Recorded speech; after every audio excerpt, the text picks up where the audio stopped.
Good morning, Cats Radio. Hey, is this Todd? Yeah. Hey, Todd, I got Brent Smith for you. Gaither, hey, how you doing, man? I'm good. How you doing, homie? Hey, thanks for hooking us up. I really appreciate it. Thank you, man. Much appreciated to help, like I said, spread the love. Oh, amen, brother. All right, man. I'm going to pop him on. Okay.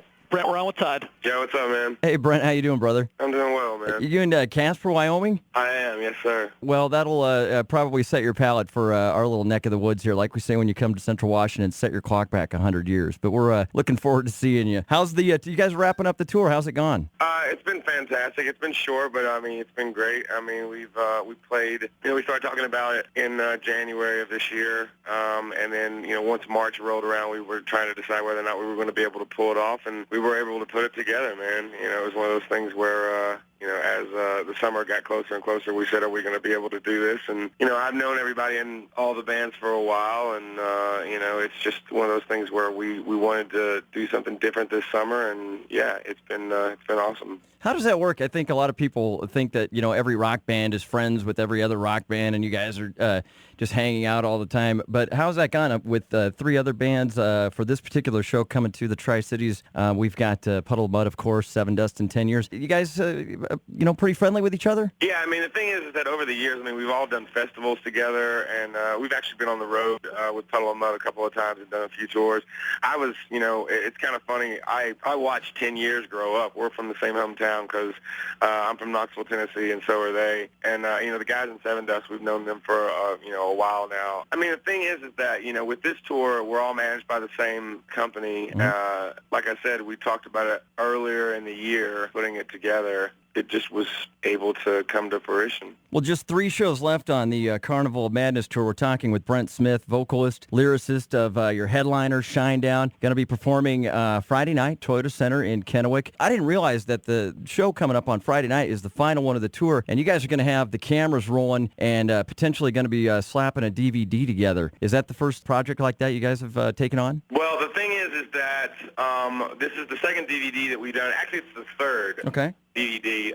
The second DVD never came out because of technical issues, and it just wasn't done properly. Mm-hmm. This is the biggest production that we've ever done, mm-hmm. and we're actually adding production to the show Friday night. The thing is, we didn't not want to film this show, being the headliner on this, and putting this much production into it, and all the fans just being so supportive, for the tour. We were like, we got to film it. This isn't like a 2-camera film thing. This is like full-on DVD shoot. So everybody should know that they're getting their pretty mugs on camera when they get there. It will come out later this year. Well, definitely looking forward to catching that, and looking forward to seeing the show. I have missed you guys every time you've been in the area, and all of the listeners of the radio station that have seen you guys live before said, Todd, you cannot miss Shinedown. They put on a hell of a show, and so personally, I'm looking forward to it. We've been banging on it since the day we found out we were going to get you guys up here in the Northwest, and I've been telling everybody in the mornings, if you go check out Shinedown this Friday, you are going to see a band. It's one of those rare opportunities as a fan of live music where you're seeing a band that frankly is at the top of the game, of their game, and of the rock and roll realm. You guys are sitting on an album right now that has had 5 humongous hits. You've got enough songs right now to, quite frankly, put out a solid greatest hits album. That's what I want to know. When's that baby coming out? But it's not very often you get to see a band when they're really at the top of it. How is that going for you guys? Just, you've been together about 10 years, and things just seem to be going superb for you guys. We're really not a band that's ever satisfied. We've always just really tried to outdo what we've already done. We definitely don't believe in our own hype. I think that we just really focus on making records that, have songs on it that we enjoy listening to. At the end of the day, you should never get into it, because you think that you're going to be... It's a difficult... For me personally, it's one of these things where a wise person once said, without music, life would be a mistake. I always tell people that I do what I do and I write songs because it's cheaper than therapy. Right. It's one of those things where since I was born, it's all I've ever known. And, I've been on the road for 10 years, mm-hmm. and me and Barry have been together for 10 years now, me and the drummer, and Eric Bass and, Zach Myers, who, are the strings in the band. They've been with us for, quite a while now, and it's just we only have one boss. It just happens to be everybody in the audience. I mean, we've just never really been a band that ever stops. I think you hit the nail on the head, Brent, because music at the end of the day is still art, and art is a personal expression. You guys have managed, one of the fortunate few that have, been able to kind of turn a buck and make a living, but still it's something that is, like you said, for you, maybe therapeutic or cathartic or whatever. And your number one song right now, The Crow and the Butterfly, I've had people calling in, what's that song about? Why don't you set the record straight where that song came from out of you? Well, I mean, the Crow and the Butterfly is the fifth single off of The Sound of Madness. It came from a dream that I had. The song's really about a mother that loses her child. And really the song is, I kind of feel like I was a vessel in a way for that particular song, because I almost felt like I was kind of being channeled through something a little bit more otherworldly than my day-to-day life, because this story kind of came from a dream, and I was able to just write it out like the following day. But really it's about understanding that you're not promised tomorrow. Crow and the Butterfly is about understanding that the gift of life is something that you should never take it for granted. Your family, your friends, just your own existence for that matter is something that's a gift. It should be cherished. You shouldn't take it for granted, and, focus on what you're doing today, because you may not have tomorrow. But at the end of the day, you have to stay focused with who you are and realize that life is a journey and life is a gift, and don't take it for granted. Boy, amen to that. Brent Smith, vocalist and lyricist for Shinedown. Some guys don't like analyzing their the songwriting process. For you, is there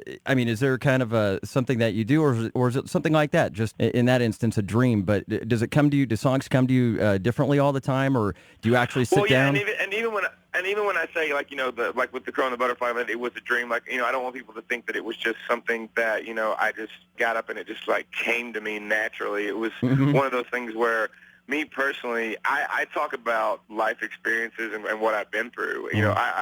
I'm a very honest person, because I don't know how to write anything but what I know. I've just always been able to put down on paper what I feel. I've always been able to write it out, and then for some reason been able to sing it. I got a kick out of reading one of your quotes where you said in the past you'd never even considered writing a love song, but as the father of a now 5-year-old boy, having kids sure changes your perspective, doesn't it?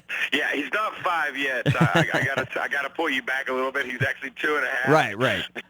But I mean, the day that my son was born was probably one of the greatest days, if not the greatest day of my life, because my son saved my life. Really? I mean, he really saved me from my vanity. I was a drug addict for many years, and I've been clean now for well over 2 years. I'll still have a beer with you every once in a while, even though I haven't actually had a drink of alcohol since like June 10th of this year.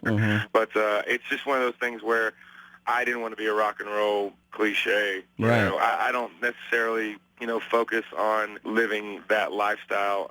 But, I definitely, it was a part of my life for a long time. And, it's just something for me that I wanted to be able to look at my son and him say that his dad was the coolest person that he knows. That is awesome, because my kid is the coolest guy I've ever met in my life, and he's only 5, so I can appreciate. That's awesome, man. Yeah, and I mean, it's, and people always say, it's like, you can't write a record. You can't write a good record, being off the stuff. It just doesn't work. And I'm like, yeah, you can, man. I'm like, you have to dig deep, and be really, really honest with who you are, and just let it go. For me personally, I've always said that the will to live will always outweigh the ability to die. I got a lot more songs in me, and I got a lot more, to say. So I attribute a lot of this record and the records to come to my son and what he's done for me, and really opened up not only my eyes but probably my third eye too. It's a really, really cool thing. We're a straight up honest band. We talk about what we know. Well, we sure as heck look forward to hearing songs coming out of you and the band Shinedown for many, many years to come. We're all looking forward to seeing you guys bring it live Friday night, Toyota Center in Kennewick, the final show of the Carnival of Madness tour with Puddle of Mud, Seven Dust, and 10 Years, of course, as well.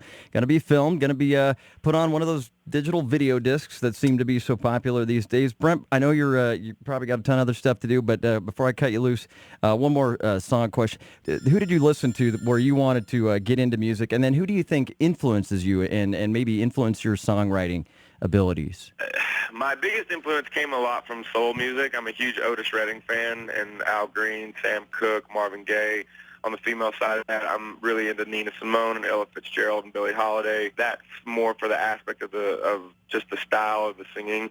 But I'm a post-grunge kid, and I'm a grunge kid too. You know, everything from the early '90s, you know, was a big deal to me and opened up my eyes and my ears. Nirvana, Alice in Chains, Soundgarden, those were all huge influences. But also like Mudhoney and Sonic Youth, Tad, Screaming Trees, bands like that. You know, it all kind of goes back and forth. I mean, I've always been into singers, people that really held strong melodies, and I've always been a lyricist and really, you know, you have to get me with the words right out of the gate. You know, what are you actually trying to express and talk about? So I listen to all kinds of stuff. You know, right now I'm really, really into hip-hop, and I've been listening to a lot of that for, you know, the last couple of years, and really got heavily influenced by pop this year, more so than last year.